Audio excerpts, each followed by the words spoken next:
പരീക്ഷണ ജ്യോതിഷാലയത്തിലേക്ക് ഏവർക്കും സ്വാഗതം. സെപ്റ്റംബർ മാസത്തെ ഫലമാണ് പറയുന്നത്. സെപ്റ്റംബർ മാസത്തിൽ കർക്കിടക രാശിക്കാർക്കുള്ള ഫലം അഥവാ കർക്കിടക കൂറുകാർക്കുള്ള ഫലമാണ് പറയുന്നത്. കർക്കിടകത്തിൽ തന്നെ സഞ്ചരിച്ചുകൊണ്ടിരിക്കുന്ന ബുധൻ, 2-ൽ സൂര്യൻ, 3-ൽ കേതു, 8-ൽ ശനി, 9-ൽ രാഹു, 11-ൽ വ്യാഴൻ, 12-ൽ ചൊവ്വ എന്നീ ഗ്രഹങ്ങൾക്ക് അനുകൂലപരമായി നോക്കുമ്പോൾ ഇവിടെ 11-ാം ഭാവത്തിൽ വ്യാഴമാണ് പ്രത്യേകിച്ച് ബലവാനായിട്ട് 11ത്തെ അനുകൂല ഭാവത്തിൽ നിൽക്കുന്നത് എന്ന് പറയാം. ബാക്കിയുള്ള രാശികളിലൊന്നും അത്ര അനുകൂലപരമായിട്ടുള്ളതല്ല. കുറച്ച് സെപ്റ്റംബർ മാസം ഏകദേശം പകുതിക്ക് ശേഷം വന്നിട്ട് സൂര്യൻ അനുകൂല ഭാവത്തിൽ വരുന്നതോടുകൂടി കാര്യങ്ങൾ മറിഞ്ഞു വരുവാനുള്ള സാധ്യതയുണ്ട്.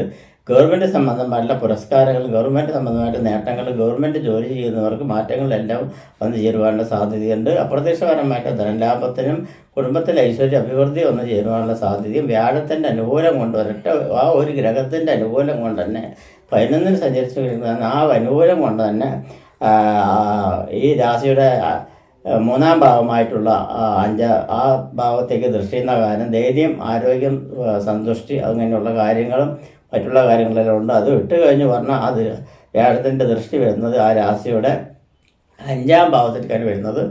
ആ 5-ാം ഭാവം പ്രജ്ഞബന്ധ വികസന പുരാതനം പുണ്യം, സന്താനങ്ങൾക്ക് ഐശ്വര്യങ്ങൾക്ക് അഭിവൃദ്ധി മറ്റുള്ള കാര്യങ്ങളെല്ലാം ഉണ്ടാവും. ശ്രേഷ്ഠപരമായിട്ടുള്ള ഉചിതമായിട്ടുള്ള തീരുമാനങ്ങളെല്ലാം എടുക്കേണ്ടും. അത് വിട്ട് കഴിഞ്ഞ് പറഞ്ഞാൽ പിന്നെ വരുന്നത് ആ രാശിയുടെ 7-ാം ഭാവത്തേക്ക് വരുന്നത് ഉദ്ദിഷ്ട കാര്യങ്ങൾ നടക്കാനുള്ള സാധ്യതകൾ കൂടുതലായി കാണുന്നുണ്ട്. ധനശ്രേഷ്ഠപരമായിട്ടുള്ള വരവിനുള്ള സാധ്യതകൾ കാണുന്നുണ്ട്. ലോട്ടറി സംബന്ധമായിട്ടുള്ള ഭാഗ്യാനുഭവങ്ങൾ പെട്ടെന്ന് അനുഭവിക്കാനുള്ള യോഗമുണ്ട്. കാരണം എന്ന് പറഞ്ഞാൽ അത്രയ്ക്ക് ബുദ്ധിമുട്ടുള്ളൊരു സമയമാണ് ഇപ്പോൾ നടന്നുകൊണ്ടിരിക്കുന്ന അഷ്ടമശനി, ദേഹസംബന്ധമായിട്ട് പ്രശ്നങ്ങൾ എന്നിവ എല്ലാം അലട്ടിക്കൊണ്ടിരിക്കുന്ന സമയമായിട്ടാണ് കാണുന്നത്. അത് കാരണം കർക്കിടക രാശിക്കാർക്ക് പൊതുവെ അനുകൂലപരമായ ഗവൺമെൻറ് സംബന്ധമായിട്ടുള്ള കാര്യങ്ങളെല്ലാം സെപ്റ്റംബർ മാസം പകുതിക്ക് ശേഷം ശ്രമിച്ചു കഴിഞ്ഞാൽ നടക്കും എന്നാണ് കാണുന്നത്. ജോലി ആയിക്കോട്ടെ, ഗവൺമെൻറ് ജോലി ആയിക്കോട്ടെ, ഗവൺമെൻറ് വർക്കായിക്കോട്ടെ, അല്ലെങ്കിൽ ഗവൺമെൻറ് സംബന്ധമായിട്ട് രേഖകളായിക്കോട്ടെ, ഗവൺമെൻറ് സംബന്ധമായിട്ട് ലോൺ ആയിക്കോട്ടെ, അങ്ങനെ എല്ലാ സംബന്ധമായിട്ടും രാഷ്ട്രീയത്തിൽ പ്രവർത്തിക്കുന്നവർക്കും അതുപോലെ സെപ്റ്റംബർ 20-ന് ശേഷം വളരെ അനുകൂലപരമായിട്ടുള്ള സമയമായിട്ടാണ് കാണുന്നത്. അതിൽ മേൽക്കോമികൾ വന്ന് ചേരുവാനുള്ള സാധ്യതയുണ്ട്. ഉദ്ദിഷ്ട കാര്യങ്ങൾ നടക്കാൻ സാധ്യതയുണ്ട്. വിദേശ സംബന്ധമായിട്ട് ജോലിക്കെല്ലാം പ്രവേശിക്കുന്നവർക്ക് കുറച്ച് ശ്രദ്ധ കേന്ദ്രീകരിച്ച് വേണം പ്രവർത്തിക്കാൻ, അല്ലെങ്കിൽ ജാതക പരിശോധന നടത്തണം എന്നാണ് പറയുന്നത്. അതുപോലെ കർമ്മരംഗത്ത് പുതിയ ബിസിനസ്സിനെല്ലാം തുടങ്ങി വയ്ക്കാനുള്ളൊരു സമയം എന്ന് നിങ്ങൾക്ക് തോന്നുകയാണെങ്കിൽ, അത് തുടങ്ങണമെന്ന് തോന്നുകയാണെങ്കിൽ ജാതകം പരിശോധിച്ച് ശേഷം മാത്രം തുടങ്ങിയാൽ മതി. കാരണം അഷ്ടമശനി ഉള്ള കാരണം കൊണ്ടാണ് പറയുന്നത്.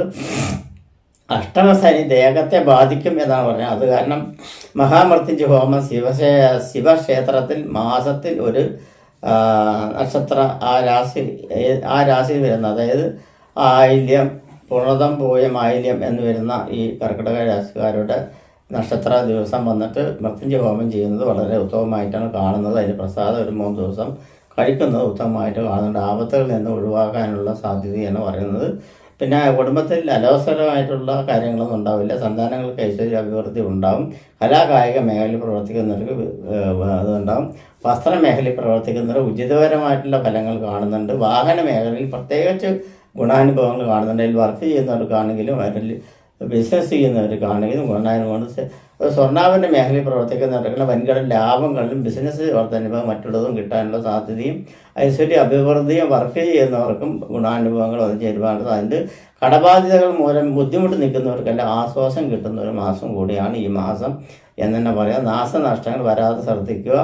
കർമ്മസ്ഥാനത്ത് രാഹു നിൽക്കുന്ന രാഹു പ്രീതിക്ക് എന്തെങ്കിലും 100 പാലിനും നാഗപൂജയ്ക്കൊക്കെ കൊടുക്കുന്നത് വളരെ ഉത്തമമായിട്ടാണ് കാണുന്നത്. കർക്കിടക രാശിക്കാർക്ക് അനുകൂലപരമായിട്ടുള്ള ദിവസങ്ങൾ എന്ന് പറയുകയാണെങ്കിൽ സെപ്റ്റംബർ മാസം 11, 12, 13, 14, 15, 16 അങ്ങനെ ഒരു 6 ദിവസം അനുകൂലപരമായിട്ടുള്ള ദിവസങ്ങളാണ്. ആ ദിവസങ്ങളിൽ പ്രത്യേകിച്ച് നല്ല കാര്യങ്ങൾ, ശുഭകാര്യങ്ങൾ മറ്റുള്ളതെല്ലാം ചെയ്യാൻ പറ്റുന്നതാണ്. അത് വിട്ട് കഴിഞ്ഞ് പറഞ്ഞാൽ സെപ്റ്റംബർ 20 തൊട്ടിട്ട് 26 വരെക്കാണ്. 20, 21, 22, 23, 24, 25, 26 അങ്ങനെ ഒരു 6 ദിവസങ്ങൾ വരെക്കാണ് അനുകൂലപരമായിട്ടുള്ള ദിവസങ്ങളുള്ളത്. അതൊക്കെ ഈ 2 ദിവസങ്ങളും വളരെ അനുകൂലപരമായിട്ടും എല്ലാറ്റിനും എടുക്കാൻ പറ്റുന്ന ദിവസങ്ങളായിട്ടാണ് കാണുന്നത്. അത് വിട്ട് കഴിഞ്ഞ് ദോഷ സമയമായിട്ടുള്ളത് പറയുന്നത് 16, 17, 18 അങ്ങനെ 3 ദിവസങ്ങൾ ദോഷ സമയമാണ്. ആ ദോഷ സമയത്ത് ഗുണപരമായിട്ടുള്ള കാര്യങ്ങളൊന്നും ചെയ്യരുത്. ശുഭകരപരമായിട്ടുള്ള കാര്യങ്ങളൊന്നും ചെയ്യരുത്. യാത്രകളെല്ലാം പരമാവധി ഒഴിവാക്കുന്നതെല്ലാം വളരെ ഉചിതപരമായിട്ടാണ് കാണുന്നത്. കർക്കിടക രാശിക്കാർക്ക് പൊതുവെ ചന്ദ്രനാണ് ഭഗവതിനെ തൃപ്തിപ്പെടുത്തുന്നത് വളരെ ഉചിതപരമായിട്ട് കാണും. നമസ്കാരം.